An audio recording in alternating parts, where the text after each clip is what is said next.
Good evening, ladies and gentlemen. Can one participant say hi? Tujue kama tunapatana. Karibuni sana.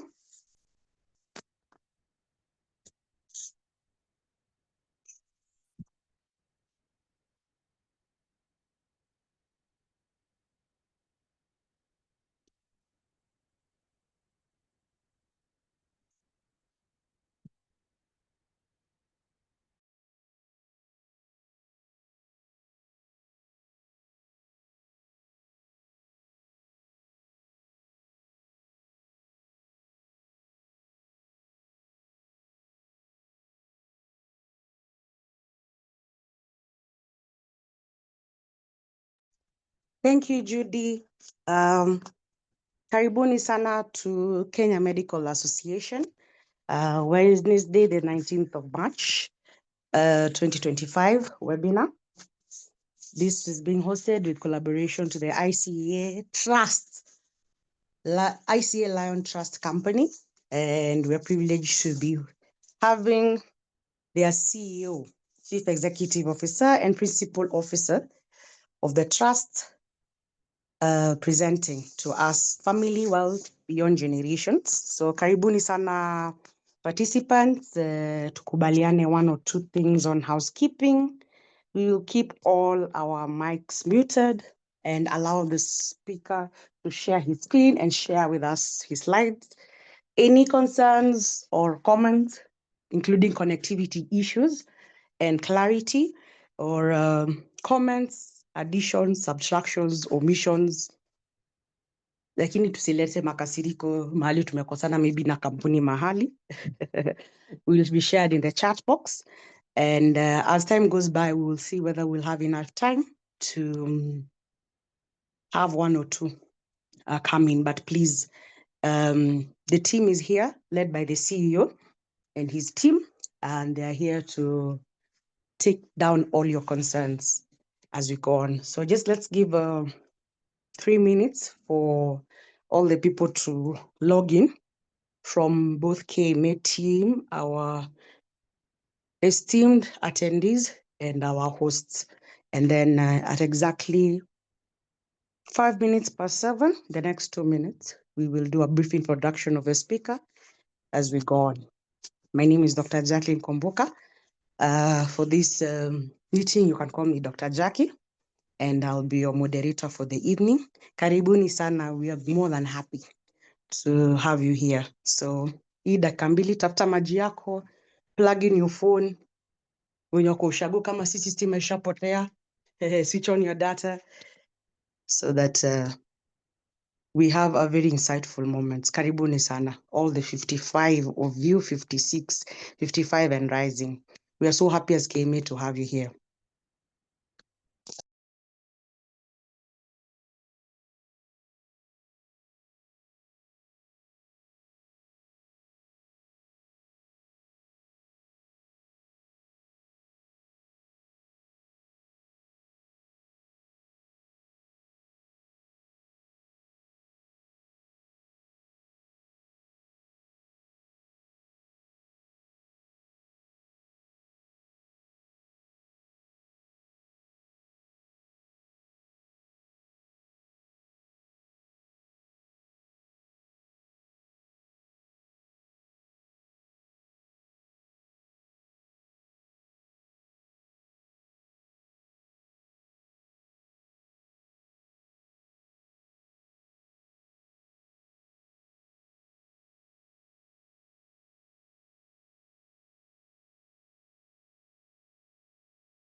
Good evening once again. Karibuni sana. I hope mnaweza nisikia. Could one of the attendees affirm this? Karibu sana to the Kenya Medical Association. I want to call this now a routine webinar because this has become a routine. Thank you so much, Madam Dorothy. I appreciate your response. My name is Dr. Jacqueline Kwamboka Nyaanga. For this meeting, Dr. Jackie will do. We are privileged to be partnering with the ICA Lion Trust Company. And we have their CEO who has taken time out of his, I'm sure, very busy session to be here. Before I introduce our speaker, I know we know about insurance, we know about ICA. Sijalipwa kusema hii, but personally, I have worked with them. You may attend in the MMF, and I can tell you for free, if there are people who do digital well, it's them. And I don't know. I hope the other products they give is equally as good. As you continue looking for more money to invest in them, it's very important that they are using formats and groups, professional groups like KMA to reach out to the Kenya population, and not forgetting particularly the Kenyan medical doctors and dentists. KMA is an age-long association, 50 plus years, and our twin mandate is quality healthcare and the welfare of our Kenyan doctors. So today we're about the welfare. And of course, with welfare comes quality, because a happy doctor, a happy patient. It's unfair when a doctor can't afford the care they provide. We're also human beings, and we want our doctors to be well and even financially well. We do appreciate the fact that this webinar has attracted attention across the board, and we're very thankful to that. We are hoping it's just not the ICA Lion Trust feature, but our newfound friends and partners. Doctors are good people. We are interesting people away from the consultation rooms. Will be part of us. Please go to our website, and we are hosting a seminar in April between 14th and 17th, and partner with us, and it's on health governance. So all professions fit in. Na karibuni sana from Kisii County. That's why I'm reporting to you live and fresh. The other Murima next to the lake. So allow me to introduce our speaker for the day, CEO Peter Wachira Maina is the head of business and the principal officer of the IEA Lion Trust Company. He holds a Bachelor of Science degree in Actuarial Sciences from Jomo Kenyatta University of Agriculture and Technology, better known to us as JKUAT, and is an associate profession risk manager from the Profession Risk Managers International Association, PRMIA, of the USA. He has over 17 years of experience, mostly in the life assurance and retirement benefit sector, having started at the National Hospital Insurance Fund, formerly known as NHIF, as an apprentice in 2005. Hey, Bwana CEO, ulitupea picha recent kweli? You're aging quite well, eh? The two short stints he had at the then AON, Kenya Insurance Brokers Limited, and the Corporate Insurance Company Limited, what we know as CIC, as a life actual analyst. I know some of you have always asked yourself, our actuarial scientists, which is more lucrative and even harder to get than med school, where they end up. So here is where they end up. He then, in 2008, joined where he is currently, ICEAL Lion Life Assurance Company.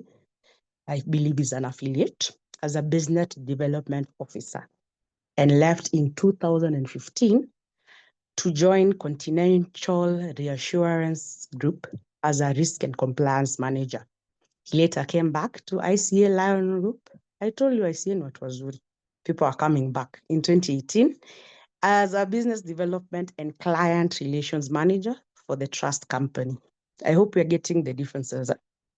And later took over as the head of business and principal officer, effective of January of 2020, just before COVID. As the head of the ICA Lion Trust Company, he's currently leading the business through a transformation to capture the vast opportunities identified in family wealth management structures as well as the highly dynamic retirement benefits trusteeship and administrator sector. I know we have employees who are here. So apart from family wealth, they're also dealing with retirement benefits and issues of administration. So whether you sit pretty and just be the doctor, I want to say there these other areas. He enjoys singing and is a worship leader at the International Churches of Christ, ICC, Nairobi. So some of you might be churchmates. It's good to know we have a believer. He's also an avid reader of social economies and leadership. He has recently picked up hiking to scale both Mount Kenya and Kilimanjaro between 2023 and 2024. Hey, okay. Wait, okay. You may take back kidogo. Mount Kenya and Kilimanjaro. He's married and the couple are blessed with 3 boys and 1 girl. So, Mr. Peter, we really appreciate having you here. But before I'll hand over the baton to you, because we're here to listen to you, I'd like to acknowledge the members of the Kenya Medical Association. And Peter, is there any member from NEC who was logged in? Attendees are 118. I'm a bit overwhelmed, but in case of anything, we are happy to have you here. My name is Dr. Jackie. I am a convener for Managed Healthcare. KME has different committees, but when it comes to mambo ya pesa, Besha, I think it falls under our docket. We not only love spending money, especially sisi watu wa hii side ya lake, but we also have to know how to make it and manage it for the sake of families, especially in the background of black tax and family ties and just wanting everyone to excel in the family. So with that said, thank you so much, ICA, for hosting this webinar. The floor is now over to you, Peter, when you're ready. Karibu sana, CEO, ICA Trust Lion. Thank you. Thank you very much, Daktari, for your very kind introduction. Sometimes when you're reading that bio, you wonder, hey, are you talking about the same person? I appreciate. I am really happy on behalf of my colleagues here to partner with KMA. As you'll see through the presentation, we are very passionate about this conversation on generational wealth, wealth creation, growth, and preservation. But probably before I begin, I think it would be nice to acknowledge my colleagues who are on board. We have Jane Monyori. Jane Monyori heads our trust consulting section within the business. We have Monica Masharia, who is a trust consultant within the company. And Hashon Wirore, also a trust consultant within the company. And Winnie Maingi is an advocate, a very passionate estate planner within the group. They will help to respond to any question that you may have while I'll be speaking. So feel free to type in just so that it doesn't evaporate. My colleagues are more than capable to actually respond on chat. So I'll go ahead and share my screen.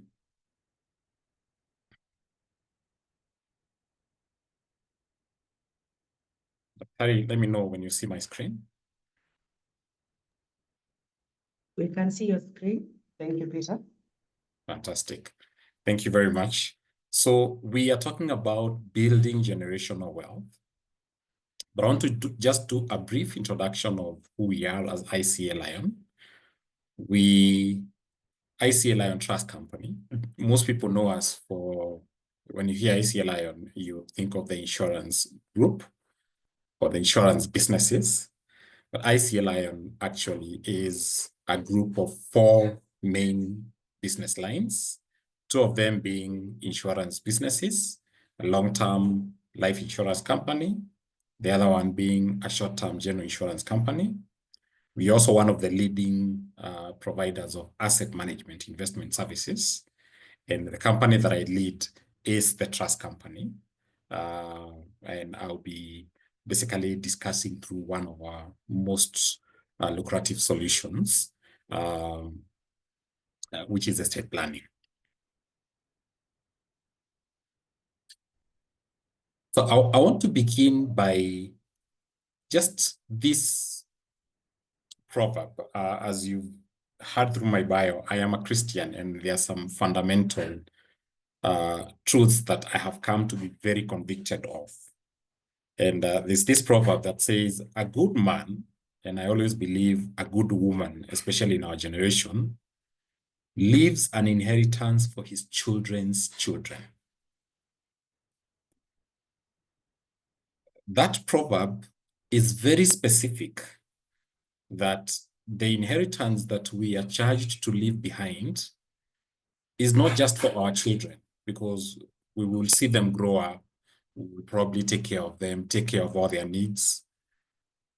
But the call is that we actually leave it for their children. And possibly for us, the way we understand it is that we have put a dot there, so that that inheritance actually goes across the generational line. So that the foundation that you lay, that we will lay, should actually get to the level where that inheritance is flowing way down the generational line. Now, there's also another very interesting scripture that most people can actually relate to.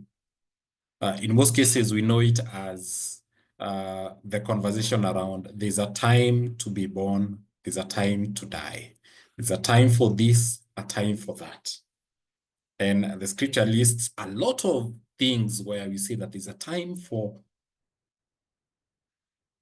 to heal and a time to kill.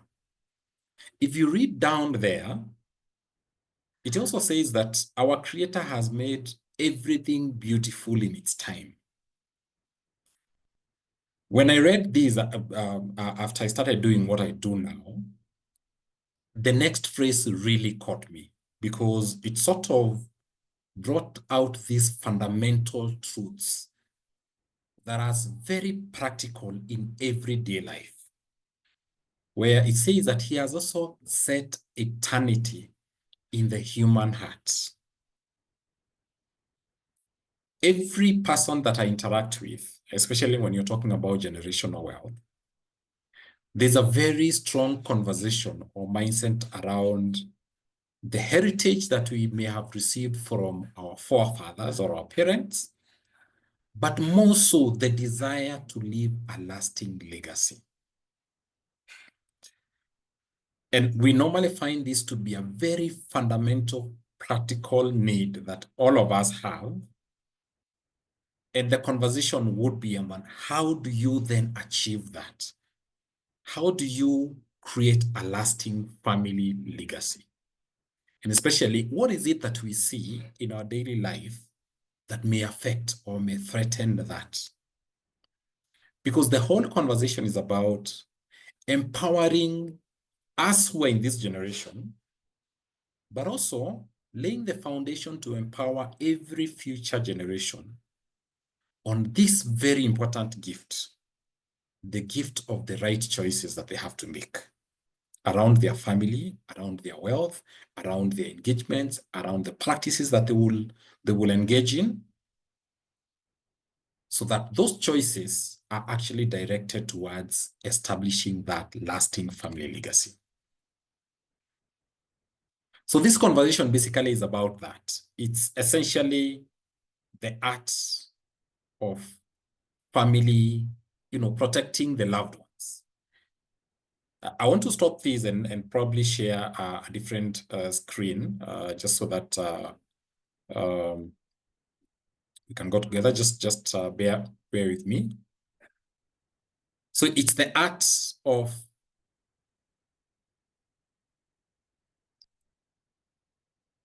sorry about this.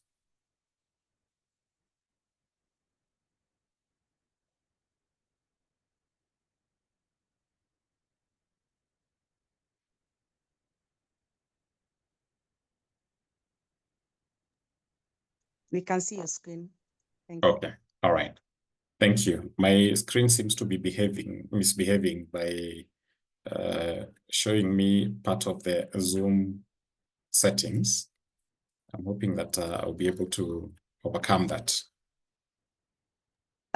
From my side, as a viewer, we can see a slide of a family, AI generated, protect the ones you love. Is that what we need to be seeing? Yes, that is what you need to see. All Sawa right. sawa. Yes. So you're talking about, that conversation about,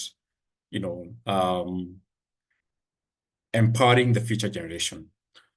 So then the question would be on what are some of the biggest risks that we face as a family, as families? And we want to make it as practical as what is it that we see on a daily basis? So there are a few statistics that have been studied across the world. And over time, we are trying to unpack these to see how do they relate to us. So the first statistic that is a bit scary is that chances are that 70% of us here, we will fail to transfer the wealth that we are working so hard for to the next generation. So 70% of wealth transfer is likely to fail from one generation to the next. There's another very interesting paradox where most families, they may be high net worth families, they may not be, that wealthy. Most families that you interact with would say that it is important to leave an inheritance. 75% of those who have been studied say that. In fact, I have met a few of those 25% who would say that my guys will take care of themselves. I've worked hard, I've created the wealth. I don't want to worry about how they deal with that. But now there's another interesting statistic that 80% of most high net worth families would say that their children are not ready. They are not prepared to receive the inheritance that they pass down to them. And so what are the main causes of these statistics that we are seeing here? And in fact, it's the main causes of family wealth transfer failures, especially as we are seeing it on a day-to-day basis. You may be surprised to learn that the biggest causes, in fact, 97% of the cause has nothing to do with the wealth. It has everything to do with a lot of other factors that we are talking about estate planning, we need to be very aware of. The biggest among these is breakdown in family communication and trust. In fact, we always, analyze this interestingly, and you normally see when you're seeing splashy news about, this family is going through this and this. In most cases, they may be splashing out the billions that they are fighting over, but the underlying issue is actually trust issues. I think a few months ago, there was a very interesting story on the newspaper of a gentleman who had been jailed for life. Apparently, his wife had passed on in the late 2000s, was left with two young girls, and his mother-in-law, together with his brother, caused him to be arrested in the disguise that he has molested his daughters. And the guy had been jailed for life. 10 years later, I think about 13 years later, when his daughters had grown up, they actually went and, argued his case out. No, our father never molested us and all that. But 13 years has passed on and the lives of those girls have been totally messed up. If you saw that story, it was a very sorry story. But what most people are not reading is that the battle between this gentleman, his brother, was because of a property that was left behind by his father. His father, who passed on in 1980s, left a property, and the brothers could not agree on the other brother wanted to liquidate this property. This brother was preventing that. So the whole conversation was actually an issue of breakdown in the family communication and trust. And it manifests in so many things. A family owns a property in a very prime area and probably a not very prime area. And the siblings are fighting on who takes what property. Breakdown in family communication and trust, followed very quickly by this, what we are reading as a statistic, that in most cases, we do not prepare our children very well to receive inheritance. I am so passionate about this concept because especially for most of us indigenous Kenyans, we sort of are working very hard every day, but we never sort of bring in the concept of bringing our children along, helping them to understand what is it that we are doing very hard. What is it that we are doing to actually create the wealth that we desire to leave back to them? But if you look at most of the other Kenyan communities, especially like the Asian community, an Asian family happily would go to work for a very important business meeting with their child there. In fact, today, recently, I think we've been seeing what has been happening with in the US scenery. Elon Musk, having very serious, interviews in front of the whole world together with his son there. It's admirable, but interestingly, what he's actually doing is that he's preparing that young man to actually be the next Elon Musk. Followed very closely by failure to establish a family mission. That in most cases, we actually never sit down to say, what we are doing right now, what's the strategy and how will it look like 10 years to come, 20 years to come, 50 years to come, when the generation will probably be on 3 generations after us. I normally try to bring this concept that when you're talking about family wealth, just like the way you may need to build a strategy for a business, for those of us who probably may be running businesses, the strategic conversation is usually around the balance sheet of the business, because you have assets and you probably have liabilities that you have to take care of within the business. And the strategic conversation is about how will that balance sheet be looking like in the next 3 years, in the next 5 years, in the next 10 years. It's the same thing with the family portfolio. You have assets that we have in families. We also have obligations. We have school fees to take care of for our children. We have Medicare. We have upkeep for our families. So at the end of the day, it's actually a balance sheet. So the question would be, by the time the family is growing from 2 to 5 to 6 to 50 across, several generations down the line, how will the family balance sheet look like? In most cases, we actually never sit down to build that vision or that mission as a family. It's only 3% where sometimes we may not have the right legal advice, the right tax advice, investment advice, where it may contribute to the failure in wealth transfer. We'll be talking about here, of course, giving you a lot of nuggets on estate planning. We'll cover some aspects of legal, tax, probably not so much of investment, but along the estate planning journey, that's part of the governance structures that we'll be building. But we normally find it so important to talk about the other 97%, which is so critical in building the estate planning conversation. So what is it that we are seeing in the market today? These are the news that we have every day. Kenya is over 60 years old, and like any 60-year-old, there are certain mind frames or certain unique challenges that we normally go through. So we are going through those challenges as a society. We've seen the original prominent, elite families now transitioning. And unfortunately, because of, for some reasons, either lack of prior knowledge or as a society, we're not matured enough. These are the kind of news that we are seeing, that billions are now being fought over after the death of an uncle. Family succession laws as widows lose their properties.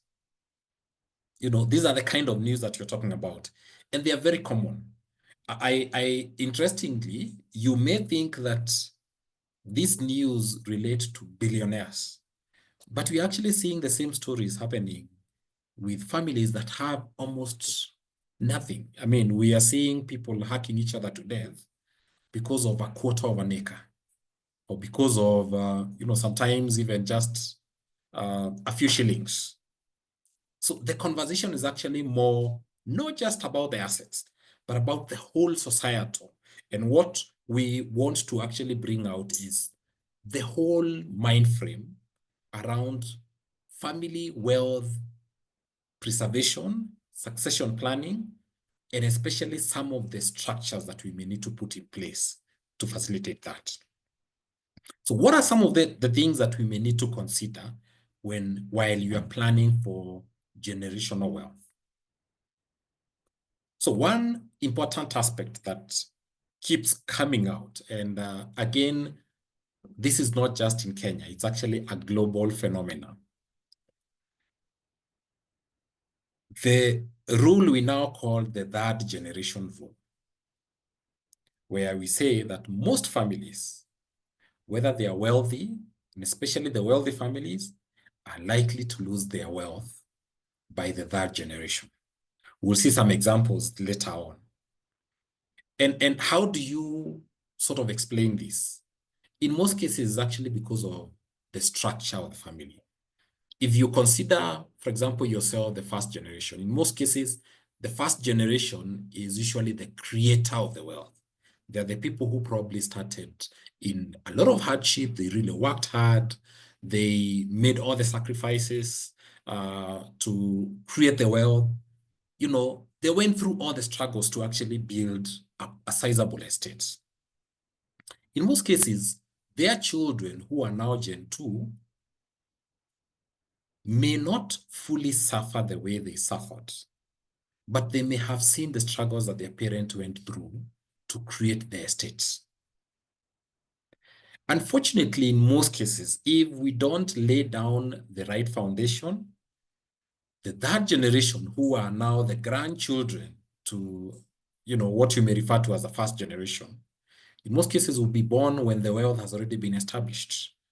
When, the family has managed to break through the financial ceiling. And in most cases, the third generation are naturally structured not to draw in the true value of wealth preservation. They are the people where the moment you transition the wealth to them, the first thing that rings their mind is, which is the most expensive AMG, Mercedes AMG that I can buy? Where is the most expensive holiday that I can go to? Unfortunately, this is a story that keeps repeating. I was surprised to actually hear that I was in a training somewhere in Asia, and we were being taught by a Chinese professor, and he told us exactly the same thing, that most families tend to lose, in fact, in his own words, their wealth between the third and the fifth generation. What are the other things that we need to consider? Lack of financial wisdom, or probably lack of wealth management wisdom, is really critical, regardless of the value of the family portfolio available. One of the nuggets that we struggle with is the aspect of how do we train our children to value the wealth that we would pass down to them. And that is connected with the aspect of how do we prepare them to actually receive what we are passing down to them, And how do we address family structural issues? I'll be talking about that in the next slide on probably how, as ICEAL LION, we've actually perceived this out of our experiences with working with many families. So the goal here is always to focus on inculcating the first generation mindset as wealth is passed down the generation line. Now, interestingly, we talk about first generation, yet in my experience, I've actually come to sort of contextualize that first generation, because in any case, the person who is acting as the first generation was born by someone. There were many generations before them. And definitely there will be many generations after them, assuming that, their generations continue. So first generation in most cases is a scenario where in most wealth management structures, you're saying that this person probably broke away from either the troubles that was happening in the family and he didn't want to be associated with those, all that chaos. And they say that I want to chart my own path. In fact, I have seen a lot of people getting into that scenario. I've interacted with quite a number of people who are saying they're coming from a very wealthy family, but because there's so much noise, especially in the succession planning within that family, they say that I want nothing to do with that. And I want to start my own consultation, my own business, start it from ground zero and grow it up. So the conversation we are bringing on board is that we probably may not need to recreate first generation. How do we make it transitionary so that the wealth can actually flow down the generation line? So as ICEAL LION, we came up with this concept of, when you're talking about generational wealth, what exactly are we talking about? And I actually created this out of a question that I was asked by one of my clients. He asked me, Washira, you have been doing trusts and estate planning for all these years. Could you give me an example of a family that has created a trust or have done their estate planning and that trust have really been stable over the years? We had a conversation and we actually settled on, it is actually not about the trust. It is a whole systemic system, because when you handle estate planning properly, you're not only protecting the estates, you're basically protecting a whole family system. In fact, we settled on the right response to that question is, let us look at that family that is so stable, united, working together across generation. That is the conversation of a successful story. So it's a systemic system. And what we came up with is, in most cases, you're trying to balance out three key aspects within a family system. At the core of that is the estate planning conversation that we'll talk about, which is now the structure where you're saying you are putting together a structure for wealth ownership transition, as well as a structure for governance, as well as succession planning. It's at the core of, it's at the heart of this. But you're planning around the family membership. And in most cases, you'd be looking at who are we as a family members? How many generations are we? And how do we start putting in the mindset of, there's the current generation, there's probably the past generation, and probably the question would be, what have we learned from those generations? Interestingly, in most forums, I normally ask a question, how many of us can actually name their seventh generation ancestor?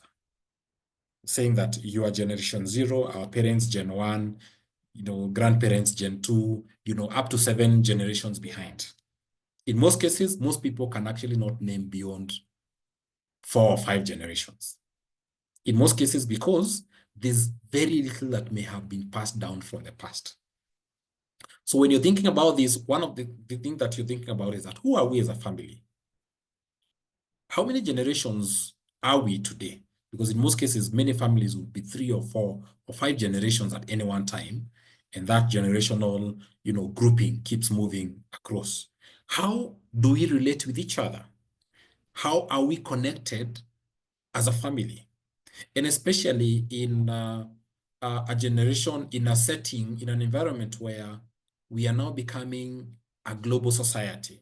I may have my children probably living and working very far off from, the center of the family. We want our children to go out there and achieve the very best. So after a certain age, you want to send them to the US. You want to send them to the West. You want to send them to the very best of the world. But in most cases, you'd ask yourself, if I send them there, do I have the desire that they would actually come back and take hold of the 100 acres that I have invested in here? Take hold of the family business that we have actually grown and it's actually thriving. My desire would be, would I be passing it down to them?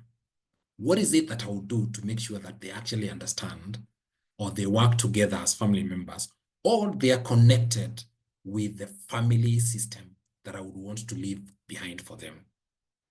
So that's a wide conversation. The next conversation is about the value system. Now, this has been also a really wide conversation on trying to actually unpack the African or the current family value system. We have seen a few families trying to sort of put this in a structured manner where they would say, as a family, we want to actually define who we are. What are the values that define us as a family? What are the things that we actually believe in? What are the things that we practice as families? Do we have aspects of a shared vision that we can actually define as a family? So we've seen a lot of families documenting a document known as a family constitution. A family constitution can be as complex or as simple as you'd want to put it. The gist of it is that you want to put down instructions of who are we as a family and how do we make certain decisions in certain environments. For example, within the family, we probably will have marriages. Unfortunately, we may have divorces or separations. How do we make decisions when those kind of seasons appear within our family system? And then the other thing would be, what are some of the things that we would actually want to put in as practice that as a family we want to actually work hard to practice? Because it's within these practices that we actually nurture and pass down the values to future generation. Our rule of thumb usually is, it has to be a written down document, but then it also has to be a live document that is practiced by the family members and can probably be grown and nurtured and matured over time. And this is a very deep conviction that I usually have. I normally give it as an example of, the holy books that we have. It could be the scriptures, the Bible or the Quran, and most value system books that we have within the society. Imagine if God decided that the story of the journey of, the people of Israel was passed down through the word of mouth. Today, over 3,000-4,000 years down the line, we would be probably hearing stories of that there was a tribe that was enslaved in Egypt. Then at some point they crossed through the Red Sea. Then they went into the desert for 40 years and somehow they managed to get out of the desert, cross over, conquer, stronger tribes that probably were much bigger than them. And now, that society is still there today. That story will not be believable because it sounds very foreign. I think most of you probably who may have played this game of the broken telephone, you know what happens from the word that is at the beginning of the line and the word that is told at the end of the line. Unfortunately, ladies and gentlemen, it is the story that we are actually seeing of Africa. Africa, and especially our society, have had very strong values, but unfortunately, we have passed down those values through the word of mouth. And what has happened is that a lot of the values that anchored and solidified the family may have been lost. So going forward, what families are encouraged to do is to actually now try and regain that by rebuilding it through a family constitution or building a value system that you can actually now pass down. And what are you trying to do? You're basically trying to define the family culture that you want to pass down. And you define how you want to grow that family culture along the generation line. So the third bubble is, in most cases, where most people will talk about, which is the bubble of the family wealth. And when you're talking about, family wealth beyond generations, you may be thinking that we're actually just talking about this bubble of wealth. But in most cases, most people actually don't even understand. In most cases, we actually don't even understand what we are talking about. Because I always ask the question, when families are fighting in courts, during a succession course, during a probate process, what are they fighting over? Are they fighting over wealth, or are they fighting over assets? And what's the difference? Let me explain it very simply. If I own a small shoemaking business, what is the difference between the business and the assets? The assets could be the machine that I have, probably the building that I may have that houses that business. It could be the stock that I have, maybe raw materials or stock or shoes that may have been made. If I am only passing down that to my children, am I doing a service to them? The truth is that no. I need to train my children on how to continue making shoes. I need to train them on where to continue getting hide. I need to train them on how to continue innovating so that they grow from not just making shoes to probably making, leather jackets, leather bags, making other products. I need to train them to continue being innovative, maybe to expand the business into not just making leather products, into probably making shoe polish, making, shoelaces. I need to train them on how to build relationships with their supply network, on where are they going to continue getting the hide, who is going to continue supplying their finished product. That is the value creation that actually defines the family wealth. So that when you are now passing down the wealth, we do not just pass down the assets. We want to pass down also the knowledge, the information, the social networks, the business networks that is around that wealth. Because the goal is that the family portfolio continues to thrive and continue to be valuable to the family members across generations. So that the interlink with the family membership is that these facilitates to prosper the family members across. And of course, the value system defines the stewardship structure that would set up.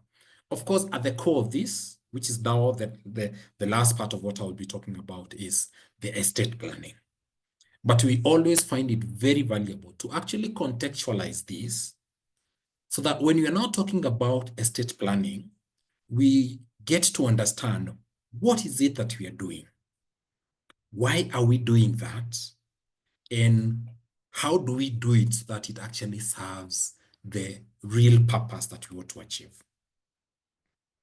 So this conversation, the next part that I'll just talk about is now estate planning. What is estate planning? It is one of those conversations that most people probably do not know how to define it very well. We know what financial planning is, and we'll probably bring out issues of budgeting, risk management and all that. But estate planning is actually a combination of financial planning, family planning, combination of you're thinking about what assets are you planning around? How are you planning to protect those assets and protect the people around those assets? What laws do you have to face to do, any activities around the asset or around the people that you're planning? What are you talking about? Finances. Who are the guardians of the people who may need protection within the assets? What happens in case of death? What next? Who are the heirs? Are they prepared to receive that?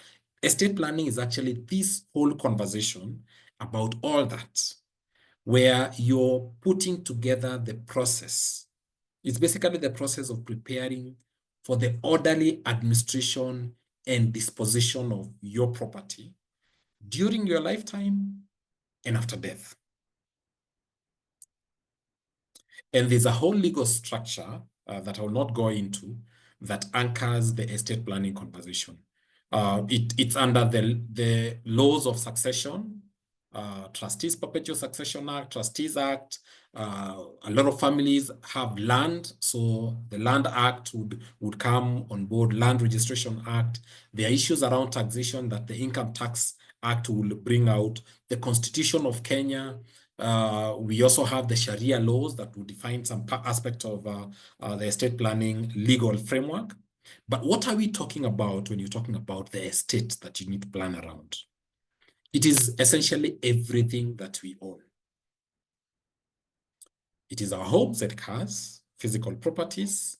It is our financial assets, land that as Kenyans we dearly really love, family businesses, a very important aspect of it, and household valuables, very important part of it. Now, before I go into the different aspects of estate planning, in most cases, you may be having two key categories of assets. There, within your estate structure, you may have these assets that are financial assets.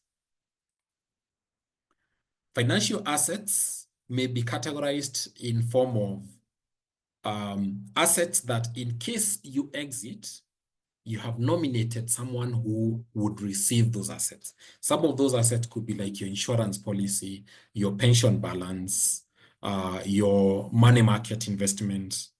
In most cases, they are what is referred to as non-probate assets.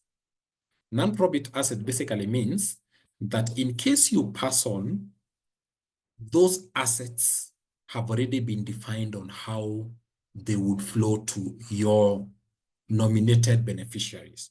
So they would not need to go through, the probate process. Then you would have now other assets like land, houses, your cars, your house valuables, that in most cases, the ownership is in form of some title documents. And those are the assets we may call the probate assets. So in this conversation, we'll be talking about how do you handle the financial assets, the non-probate assets, and how do you handle the probate assets? We'll be focusing a lot more on the probate assets, but in brief, there are also structures on how you can plan around the succession planning on your probate assets. When the ICEAL LION Trust Company began, in fact, it began as an entity, a department within ICEAL LION Group that is focused on protecting a lot of these assets. We realized that for our clients who may have taken insurance solutions, if a death occurs and the deceased has left behind a young family, the question usually is, what happens? How would the benefits that would be paid out of the insurance solutions be paid out? So they realized very quickly that if you pay some 20 million to Peter Washira's family and their young children who have been left behind, would the people who have received those monies be in a capacity to hold them, manage them, and possibly, take care of the children for sometimes more than 20, 30 years? So we realized a lot of scenarios where benefits would be paid out, and within a very short time, the family members would actually come back finding out, was there anything else that was left? And so when it was established, it was actually called Employee Benefit Trustees, where we would work together with the families and tell them, you have this unfortunate situation. So-and-so has passed on. There's some 20 million that is available. Instead of accessing 100% of this, could you access just what you need now? Then the rest will help you establish a trust fund where it can be held, invested, and we work together to administer these finances towards the needs of the children. And over the last 40 plus years, that has been a very successful venture, actually now growing to what we know today as the trust company. But of course, in the recent past, a lot of those families came back to us and saying that beyond the financial assets, we also have these other assets. Are you able to place them within a structure that will preserve them and pass them down the generation line? And now, these are the other assets that you're talking about, probate assets. So in most cases, when we are talking about estate planning, we may be talking about generally the probate assets, the assets that would need to go through a probate process to hand over the ownership from the deceased to the recipients. But we realize that there are also other assets, and especially now in a society where we may find a lot of families with huge portfolio of non-probate assets, financial assets, a portfolio of bonds. We can also help to structure that within an estate planning framework and structure a structure that would facilitate preservation of that and distribution or pass down across generations. So for the probate assets, and when you're talking about succession planning and estate planning, we are likely to go in 3 main forms. I am praying that because we are having this conversation, none of us will go intestate, basically meaning that that person has no will, or they have a will that is not valid. They have essentially no structure. So meaning that it is the law that will define how our estate will be distributed to our children. And in most cases, the law tries to be as fair as possible, but that fairness may not be as fair as you would want it to be because of a lot of other things that the law may not be aware of. So this is usually one of the brewing pots of a lot of chaos in families. And if at the very least, we would recommend that we establish a tested succession environment where at the very least we have a valid will, and this will would need to go through a probate process to be validated by law before the distribution is handled. But we've seen in most cases, most families are realizing that a will may not be adequate enough to actually handle what we desire. And for a simple reason that a will is simply a list of the assets that you own. And you're basically saying this, that I own asset 1, 2, 3, 4. And if I pass on, I would want asset 1 to go to so-and-so, asset 2 to go into so-and-so, like that. What it basically does is to distribute. We have interacted with many families who are saying that distribution is really not serving our purpose. And especially in our society where, if you look at how the inheritance model has been, several generations behind, our great-grandparents had sizable estates, but they were also quite generous in populating this world. So they had quite a number of children. So if you probably even started with 100 acres and you had 10 children, sometimes even more, divide that 100 acres by 10, each of the children get 10 acres. Those are probably our parents or our grandparents. By the time it's going to the next generation roughly had slightly less children, maybe about 6 to 8. So you have 10 acres, you're now subdividing it probably among your 6 children. you realize you now start getting each child getting less than an acre. So by the time it's now going to the third generation, in most cases, the portfolio that was quite rich, that had the opportunity of scaling it up, has totally been weathered down because of the inheritance model. So we've interacted with families who would say that our grandfather said these 10 acres should never be sold, but it should remain within the family. So somehow they had the mindset of, we want to consolidate our estate, but they didn't know what legal structures to utilize. And that is now where trusts come in. Trusts handle succession planning very differently. They can do what a will can do, because a trust can actually distribute certain assets, but it does it a lot more, and especially by consolidating the family portfolio in a legal person, in a legal entity, to protect the ownership. So in simple terms, what a trust is a legal person that you create.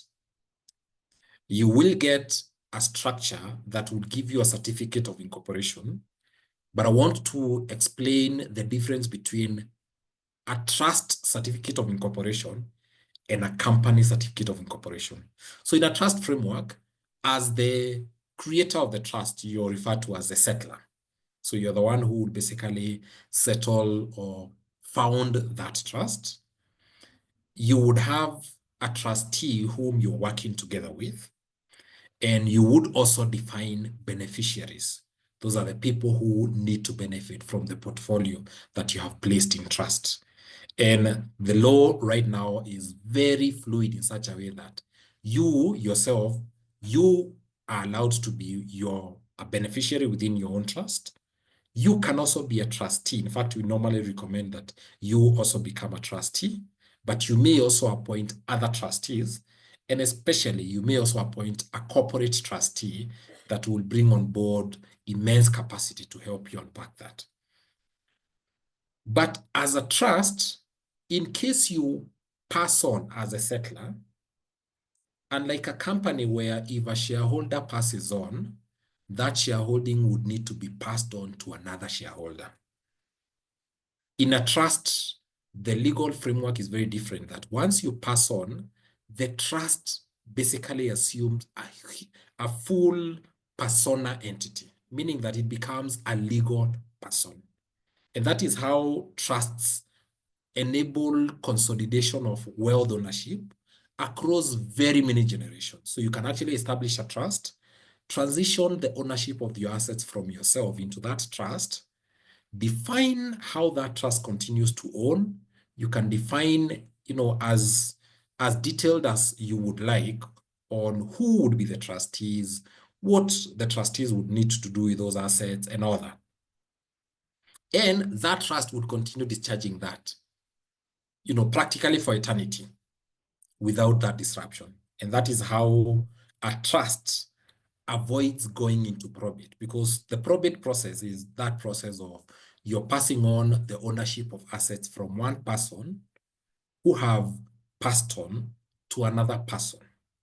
Now, because a trust is an immortal legal person, it means that it will protect that ownership for eternity, or until probably when either the value draws to zero, or when you have defined that ownership now moves from the trust distributed to the beneficiaries. That's why it's become a very powerful tool in structuring multi-generational wealth preservation. So you get a lot of asset protection, and in most cases, consolidation of assets. There are a lot of advantages around taxation. We'll probably speak briefly about that. And of course, it facilitates very robust wealth preservation structures. In fact, one of the things when we're talking about the family system, you can actually create a very strong correlation to that system now being unpacked through an estate planning, and especially an estate planning that has a trust. But you may also have a scenario where you may need to have a trust together with a will, mostly because of assets that you may not be able to to pass on through the trust. I want to briefly just give an example of two people who have done it differently in the past, to sort of see several generations down the line, how has this unpacked for them? So there's this gentleman who, by the time he was passing on, he was actually the Elon Musk of that time. He was the richest man on earth. Cornelius Vanderbilt, referred to as the Commodore. He said these very famous words to his son, William, that any fool can make a fortune, but it takes a man of brains to hold on to it. Now, like the story that I was telling you of the third generation rule, it actually unfolded very perfectly to this family. Because Cornelius, what he did is that they created a will. So he was the creator of the family estate. His son, William, when he took over, he actually grew his estate 6 times. Unfortunately, by the time the children, the third generation, were coming on board, they started going into frenzy spending. They built vast estates like the Baltimore estate. They decided to hold the grandest of parties that you could, hold in the US. They were, the most famous in anything that would be referred to as lavish. 100 years after he passed on, and 100 years is actually a very short time. It's actually just 3 generations. The family was declared bankrupt. And basically because they suffered these cons that we are seeing in a will. There are advantages because a will is simple to create. It may not have a lot of restrictions. But the disadvantage is that, number one, it may lead to disintegration of the family wealth, the estate. There are also chances that if the structures and the recipients are not very well trained, mismanagement is very high because you're literally passing down wealth to people who probably may not have been trained on how to receive that wealth. They have not really sweat for it. And what will happen? The only thing they know how is to consume the vast wealth that may have been passed down to them. Of course, it leads to lavish spending. In most cases, I think a lot of those people would not really give back to, philanthropic causes. And in most cases, because you may not have participated in the process of growing that wealth, there are chances that most of them may not plan for it on how to preserve it. So contrast this with another family that lived at the very same time when the Commodore was living, the Rockefeller family. For them, they took a totally different route. What they did is that they established a trust, held the bulk of the family portfolio within a trust, and within that trust, they structured the governance and management framework by bringing on board professional management. In fact, one of the things that we normally see in that family system that I was talking about is that your estate planning should actually achieve 2 things. Number one, the protection or the preservation of the assets or wealth ownership, but also number 2, the establishment of the governance and management structures. And that is what the Rockefeller family did. They established a management structure. They had a lot of charitable contributions. Family governance structures was also established. And generations down the line, I think it's probably almost 300 years down the line now, the Rockefeller estate is one of the wealthiest in the world. And it's still growing. And of course, because the structures are in place, this estate will continue to grow for many generations to come. I want to finish up with this. There are other slides that probably I will share through the association to share with the members. It's just an analysis of the tools available in Kenya for estate planning. So the most basic tool, and we are assuming that here we would not pass on intestate. So the very basic tool would be a will. But beyond a will, you can also create a trust that provides a lot more protection to the family. But we've also seen scenarios where you would also probably create a power of attorney to provide certain decisions, especially if you are incapacitated. That power of attorney may be for financial decision, for any decision that you want to happen within the estate. And it may also include probably health care directives on, in case you are incapacitated out of an illness, who would make certain decisions. In case I fall into a coma and I am in a vegetative state and the doctors are saying this person has absolutely no chance of recovering, but they don't have the authority to unplug. Yet I am in the ICU spending 1 million shillings every day. You can actually give a health directive to someone to say, in case this scenario happens, then you have the authority to actually make a decision over my life. It's part of the estate planning. And of course, this may include now other structures that you may go through. So I will share these notes so that we go through them. Probably very briefly, I do want to just summarize the tax framework. And especially now that the trust regulations have matured, especially over the last 4 years, we have seen a scenario where estate planning has really been democratized. And in fact, as ICEAL LION, we also participating in maturing the legal framework around trusts. So before 2021, there was absolutely no difference between a trust for protection of rhinos, a trust for investment, a trust for protection of family wealth. But there was an important update of a legal statute known as the Trustees Perpetual Succession Act that brought in the concept of a special category of trusts created for the purposes of protection of family assets. And it's actually known as the family trust. So that family trust was actually defined now in that trust, in that regulation.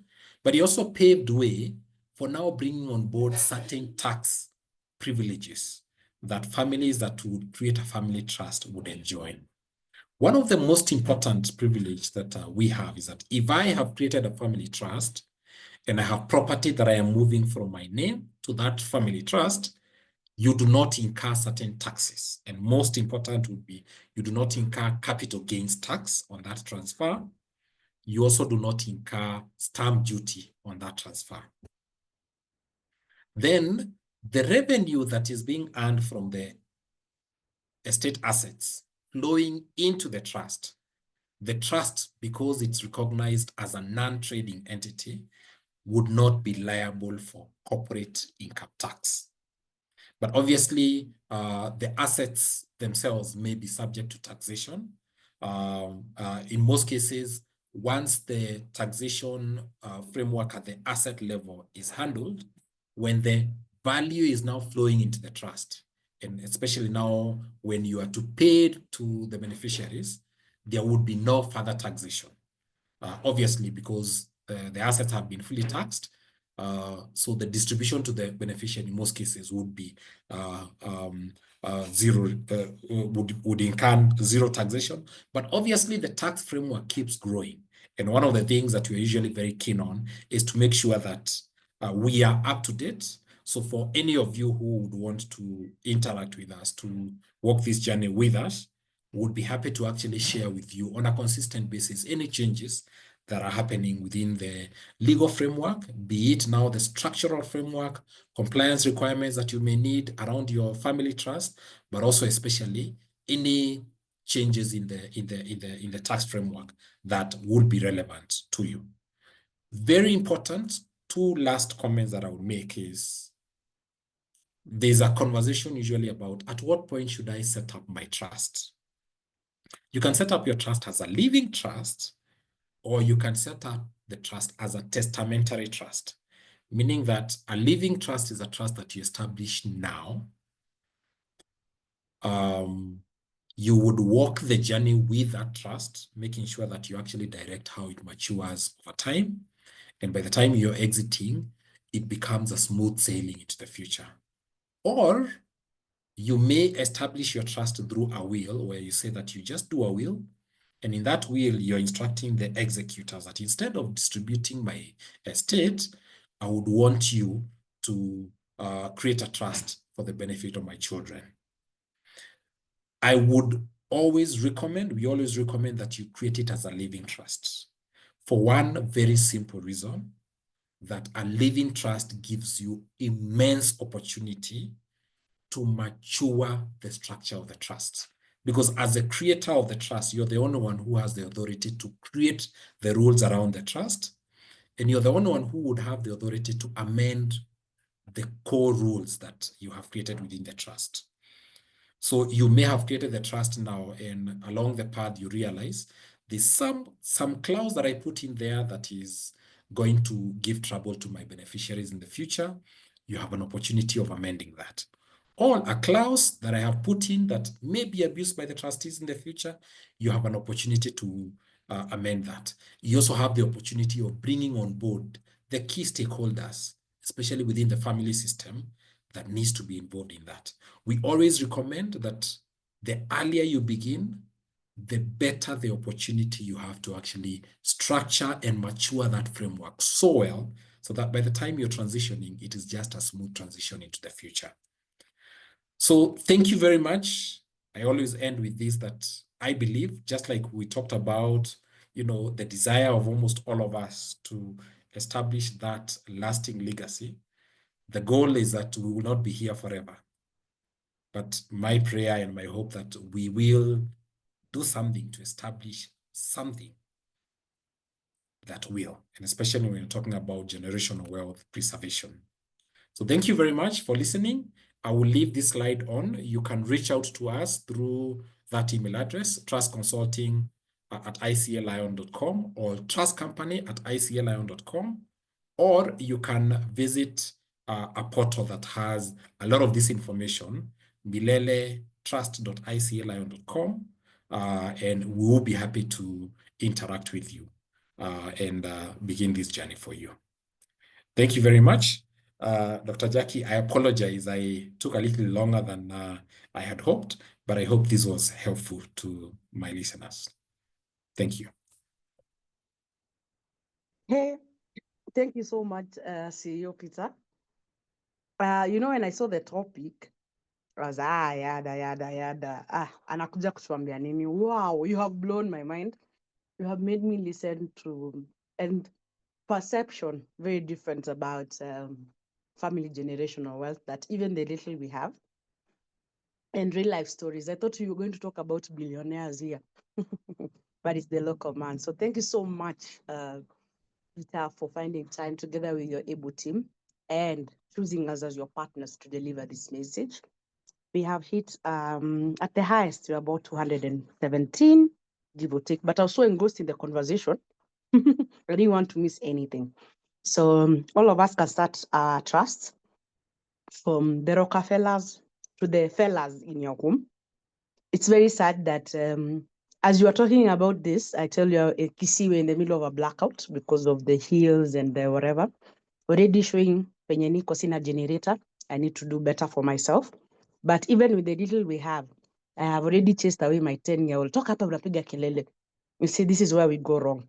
When Elon Musk is, huyo mtoto anaitwa X, ama ni Y, is sipping tea with the president of the free world.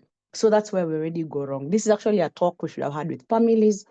And I like this way of doing things, coming from a family man. Wewe tunaita M+5, yes. So you are talking something you have seen with very relevant examples to us.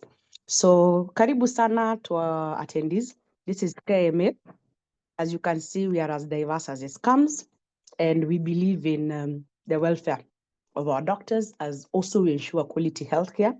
But saa zingine wacha tukue wachoyo tu kidogo, and we think about ourselves as doctors. But being doctors, we are giving. We shared the link widely, but the information was really meant for us. I pray that ICA, as a believer, is able to get this message to everyone in Kenya, the 50 million of us. This is a conversation that needs to be done. I'm seeing from our Q&A box, your team is very efficient. Well, but me, I have told you as from the start, ICA, nyinyi pia na technology. Madaktari ni werevu, but tukipata mtu anatushinda werevu na hiyo tunakubali. But actuarists are here. Mimi nitaambia kama daktari, watoto wenu waende huko actuarial science, wasikuje medicine, tushaja huku. Anyway, that's on a light note. But this is very good information. Thank you so much, Peter. We look forward to even me personally meeting you, and you have challenged us and have this conversation. And I can tell you for free, not because we are being paid, in a way that I always knew there was something unique about ICA, because sisi ni wazee.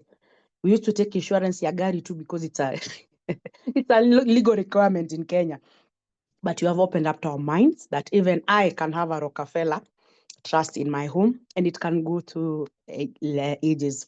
We are custodians of life and death. Doctors don't fear death. But millennials, the millennial in me, mimi usiniambie mambo ya kukufa. So, but this is a conversation that is very timely. I feel Gen Zs are more enlightened. So it's about time we start having these talks with our children.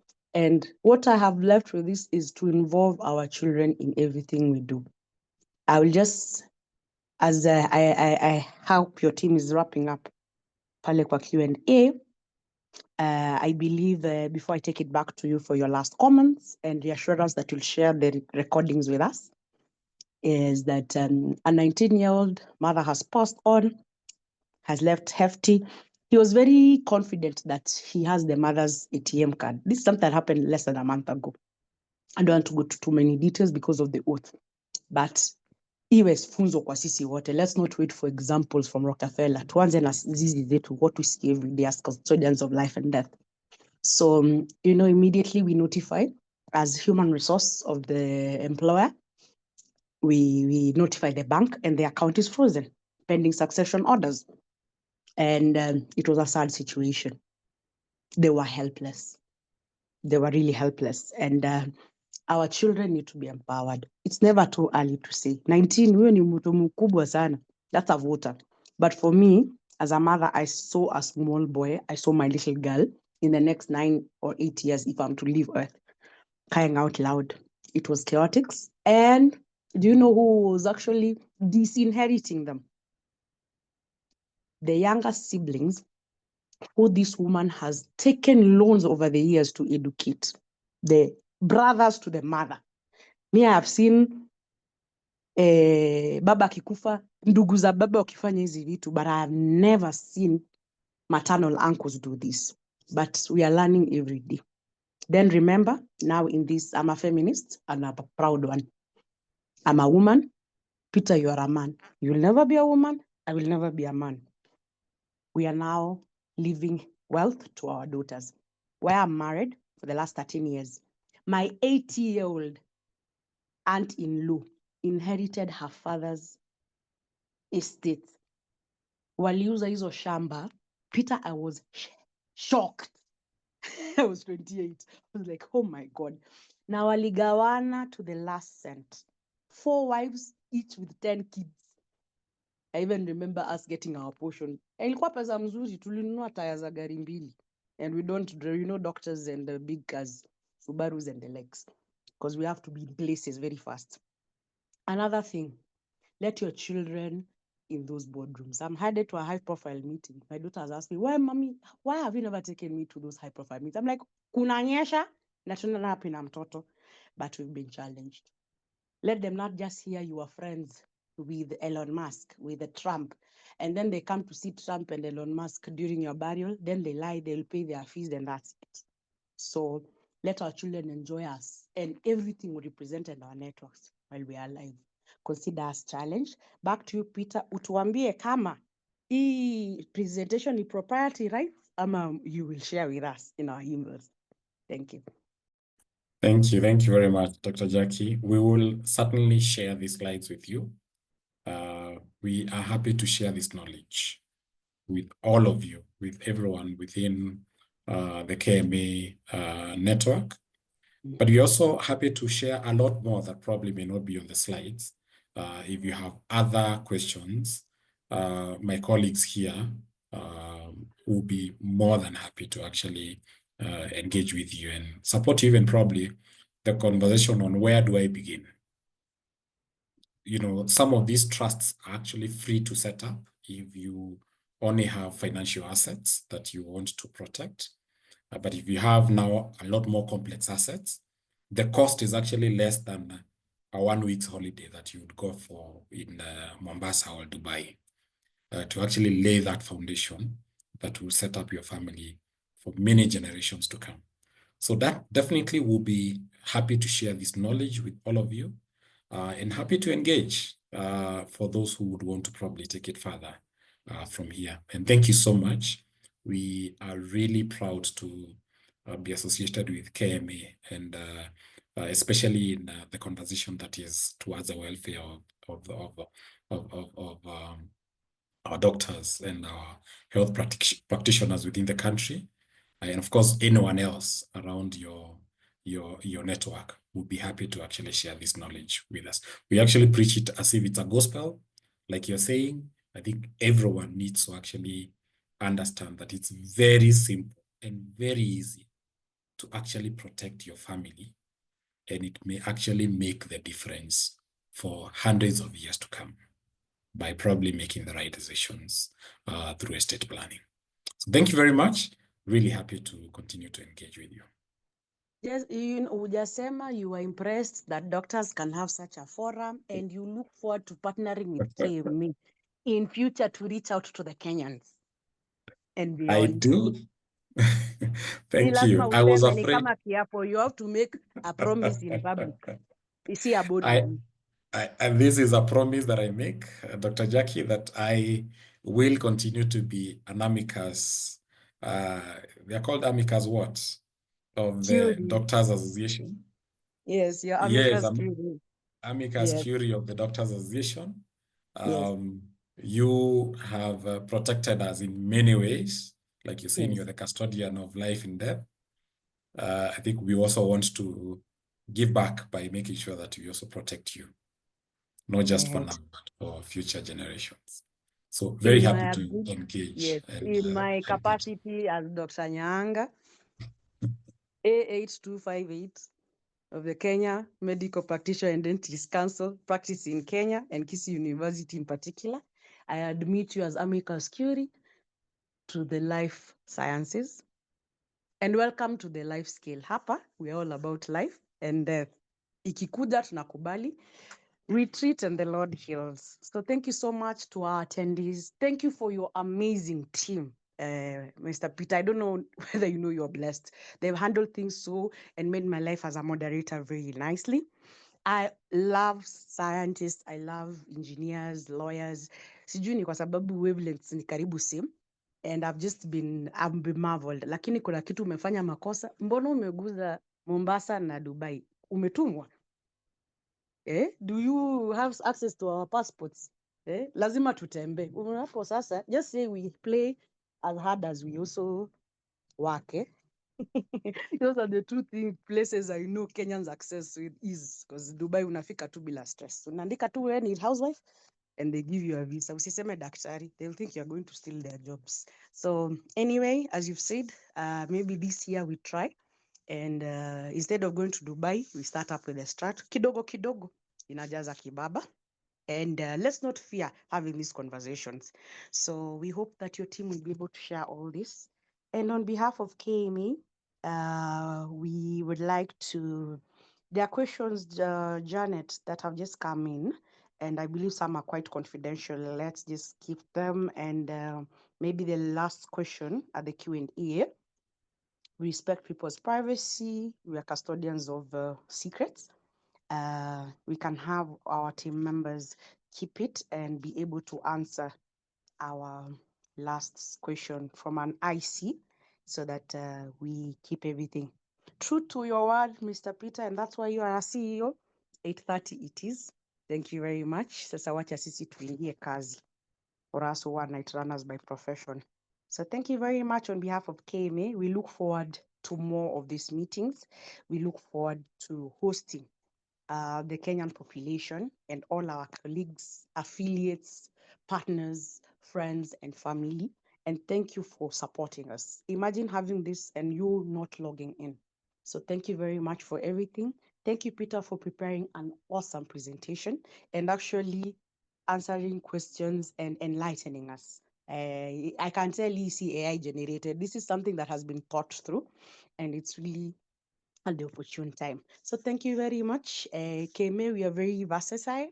Sasa kuomba na hiyo kutoomba utatuheshimu kwa hapo tu. Doctors are just, we are peculiar but very important beings. So asanteni sana. And thank you very much for joining us from the tech team, the NEC, National Executive Council, the National Governing Council, and the doctors who are members of this lovely association. Asanteni. Those who are able to join us in Kisii on 14th to 17th, I hope we get to see you, Peter, and your team.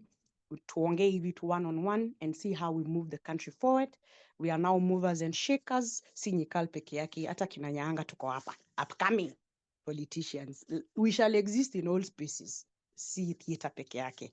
So we thank you for everything. And I think that will be a wrap for us, and good night. Asanteni sana. Thank you so much, team, for all your compliments. And nimependa moja sana hapo ya Kiemeni, awesome. Because we are. Asante sana. God bless you and good night. And may the Lord provide for you wisdom and the resources for financial, family, generational wealth. Asanteni sana.